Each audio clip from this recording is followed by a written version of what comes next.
காதல் தோல்வி. இறைவா, இரவெல்லாம் தூங்காமல் விழித்திருந்து ஏங்கும் ஒரு காதல் எனக்கு வேண்டவே வேண்டாம்.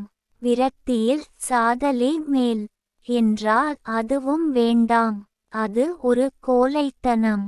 கொடியது கொடியது காதலர்கள் என்ற நினைப்பில் தினம் உலாவந்து ஊசலாடுவது.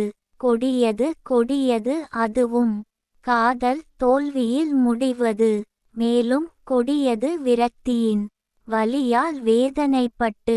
உயிரோடு என்னை தினம் அணு அணுவாய் கொள்ளாதே. உன்னை தாழ் வணங்கி நான் கேட்கிறேன் தரணியில். காதல் தோல்வியில் தான் முடியும் என்றால் அப்படி ஒரு காதல் வேண்டவே வேண்டாம். மனித உயிர்களுக்கு ஒருவரை ஒருவர் மனதார விரும்பிடும் இணையை மட்டும் சேர்த்து வை, அதுவே போதும். நன்றாக வாழ்ந்திடுவார்கள். கவிஞர் ந. முருகேசன், ஓசூர். கவிதையை படியுங்கள், பாருங்கள். மறக்காமல் லைக், ஷேர், கமெண்ட் மற்றும் சப்ஸ்கிரைப் பண்ணுங்க.